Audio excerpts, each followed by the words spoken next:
Welcome back. My name is Tanner, and if you're new here, I'm your typical CPA who's striving to live a healthy and balanced lifestyle while working in public accounting. If you're currently studying for any of the 4 CPA exams or going to be starting soon, then there's a good chance that you can't afford to take a couple months off of work to study full-time. Everyone has bills to pay, so you find yourself having to work full-time while studying for these difficult CPA exams. I'm here to tell you that you're not alone, and that I too studied and passed all 4 CPA exams while studying full-time. Half of them being while I worked full-time at one of the big 4 firms. So in this video here, I'm going to tell you my CPA exam journey and explain to you the tips I have to passing the CPA exams while working full-time like I did. If you're just here for those valuable CPA exam tips, then you can see the chapters in the progress bar down below and skip ahead. There will be a few things I learned in my journey that I want to talk about specifically in this part of the video. So let's jump right in. So my CPA exam journey, like many, started right after graduating from college. I highly recommend you start studying for your CPA exams right after graduating. You have already built strong study habits through college, so it's best to maintain those habits by jumping right into your CPA exam study mode. The bigger the break you take, the harder it will be to get back into that study mode. So throughout the summer after graduating, leading up to when I was scheduled to start full-time in the Big 4 in September, I kept the same job that I had most of college as a financial specialist senior, so I couldn't afford to take the summer off and study full-time. I scheduled for myself to take each of the 4 CPA exams over the summer before joining the public accounting world. I ended up taking my first CPA exam of BEC about 2.5 weeks after my last final exam of college. To my own surprise, I passed it. Then a month later, I took my second exam of FAR, and again, to my surprise, I passed it. But now this is where the fun part of my journey begins.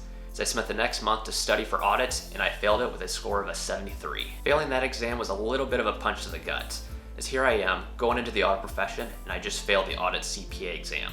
But I still have one more CPA exam to take that summer before starting full-time at the Big 4, and that was Reg, which sadly, I also failed on the first try with a painful score of 73. September then rolled around, and I moved from campus to Chicago to begin my Big 4 journey, and continued to study and try and take Reg again before busy season was to start.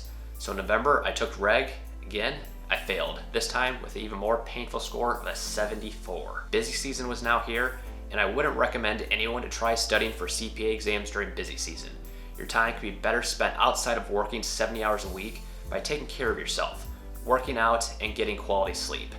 The quality of study time during busy season will not be the best. I will say, if you're going into audit, the audit CPA exam is so much easier after going through a busy season and working full-time in the field for about 6 months. When I picked back up my audit CPA exam book, I was absorbing the material so much easier as I'd already done much of the concepts being outlined in the book. The idea of a walkthrough or systematic sampling techniques for substantive testing are so much more clear when you've actually done them in real life. After previously getting a 73 in audit the prior summer, I was able to get a 97 the second time around. Now, with one last CPA exam to go, I took Reg for the 3rd time and got a final passing score of 86. I can honestly say one of the greatest accomplishments in your accounting career will be seeing that last CPA exam passing score. Now, what you all came here for. That are the tips that I have to allow you to pass your CPA exams while working full-time like I did. I understand that we have our own learning techniques, but I do hope that most of these tips will apply to everyone to allow for you to study the most efficiently and effectively, as I know the goal is to retain the information from your study materials and pass the exams as quickly as possible. So tip number 1 is to find yourself the most effective software to make your learning process the most efficient for yourself. Using these learning technologies are the surefire way to make your CPA exam study time easier. Now there are a lot of options out there, and it can sometimes be a bit overwhelming to decide. So instead of covering the perks of all of these softwares, I'm going to include a link down below in my video description for a very detailed assessment done by Bryce Welker, aka the CPA Exam Guy, of the top 5 CPA exam course softwares that are out there. But I'll tell you that I went with Becker, as their online course is a great option if you want to study at your own pace. They're also a fantastic choice because they're high quality, easy to use CPA exam materials. Now tip number 2 is to create a study plan. I'm all about efficiency, so here once you have all your CPA materials, then use that to create your study plan. You can do it the old-fashioned pen and paper method, or you can hone your Excel skills and make the study plan via a spreadsheet. Some of the study materials come with their own study planning tools to really help you structure your study time for maximum efficiency and best results. Once you've created a realistic schedule, consistently follow your CPA study plan. The more you follow your study schedule, the quicker you'll get focused. Number 3 is to find more time in your day. Now that you're creating efficiencies in your study time by creating a study plan, now you need to find efficiencies in the non-study time of your life. Working full-time means at least 40 hours are gone. Throw in your commute, time to get ready in the mornings, time to eat dinner, time to work out, time to sleep, and suddenly you find yourself running out of time in the day. This is where you really need to double down on making time in your day to study. So where's the study time going to come from? My strongest recommendation and what I did is get up earlier in the mornings to get your studying done. Whatever your biggest goals are in life right now, then you should be going after those goals first thing in the morning when your motivation and focus is at its highest point in the day. In the early mornings, you're less likely to make excuses or find distractions as most people are honestly still sleeping. Trust me, it's going to be too easy to make an excuse to not study after a long day of work, especially if it was a bad day at work. Plus, if you just worked your brain for a long 8 hours at work, how much will you have left in your think tank to actually study? That's why I say make time first thing in the morning when your think tank is full. A big tip that I have is look for opportunities that I like to call dead time to try and incorporate some study time into it. For many of us, this can be your commute time. For myself, I was commuting about an hour in the morning and then an hour after work. This right here was 2 hours a day being thrown out the window for valuable study time. So what I did with this time is just re-listen to lectures that I had covered on my phone or go through flashcards when I was on public transportation. The same can also be applied if you're trying to run errands or do yard work or even going out for a run. You can download lectures onto your phone and then re-listen to the audio to continue to reinforce materials into your memory. Now that I've passed all 4 CPA exams, I still do the same practice, but with podcasts and audiobooks, while accomplishing tasks during my day that don't require much concentration. Tip number 4 is to study in small increments. I know in your college days it encouraged long periods of studying, but recent studies have shown that short bursts of learning followed by unrelated activities actually fuels the learning process. Find learning materials that cater to this learning style, and you might find you learn more in less time, helping you to study less and pass faster. Dominic O'Brien has a book called You Can Have an Amazing Memory, where he discusses how the mind works when trying to learn, which can be illustrated in this graphic. Say you're being asked to memorize a long list of terms. Chances are the first 5 or so will stick more easily than the others. This is what is known as the primacy effect, and it operates because your pattern of concentration during learning. You're basically more attentive and alert at the very beginning. However, as your brain begins to absorb more information for storage over the longer period, it gets distracted from concentration on the next wave of new information, leading to a sag in your learning. This effect is a big sag in the concentration as shown in the middle of the graphic. But once you perceive that the information is coming to an end, your concentration levels tend to pick back up again because your brain anticipates the end of a period of concentration, which sort of wakes it up. This is known as the recency effect. In the graph, it shows a person's attention over a course of time.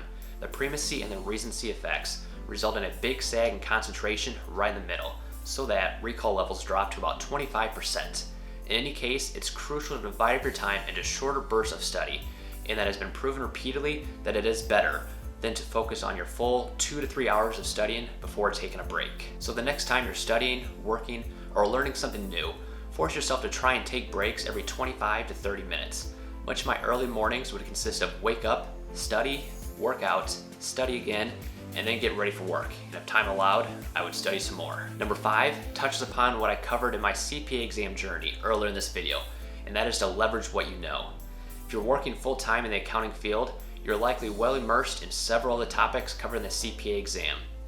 Going back to my prior example, I failed my first time taking the audit CPA exam before starting full-time in the audit field because I didn't have concrete examples to relate the material to what I was learning. After working in the audit field for over 6 months, I was able to easily absorb the material as I had seen it on the job experience. This made all the difference that allowed me to go from a 73 to a 97 on the audit CPA exam. So when possible, use your job experience to help your CPA exam study by trying to relate what you're learning to what you do. It'll help you remember material and feel more prepared going into the exam. Number 6 is to get the support from your family, friends, and coworkers. Having a supportive circle of acquaintances is key to your CPA exam study time. If your family or friends are upset because you're so busy studying, explain to them the short-term nature of what you're doing and how their support will help you study and pass the exam faster. With working full-time, be sure you are communicating with your coworkers and, more importantly, your superiors on your current timeline to take the CPA exams. They can be a great resource for support especially if they've already have their CPA license, as they know exactly what you're having to go through. Keeping them up to date on your timeline to take your exams allows for them to work your schedule around these exams, so you don't have the stress of work deadlines conflicting with scheduled CPA exams. Now, the last tip that I have is to make sure you are rewarding yourself with things that bring you joy in life during the stressful study times. I know it can seem like you need to devote all your free time to CPA exam studying, but remember my point about studying for short increments. Take a little time every week to have some fun. Get outside for a walk, go to dinner with your friends, play with your dog, whatever you need to decompress. You'll not only feel better when you're doing activities you enjoy, you'll come back to your study table refreshed and ready to keep learning. Well, there you have it. Those are my 7 tips to be able to pass your 4 CPA exams while working full time. But if you have tips of your own or have questions about studying for CPA exams while working full time, share your thoughts and questions in the comments down below. To end here, if you found this video helpful, please consider sharing and hit that like button. Also, be sure to subscribe and hit that notification bell to ensure you catch my next video on how to live a healthy and balanced life while working in public accounting. Otherwise, thank you all for watching, best of luck on your CPA exam journey, and I'll see you in the next one.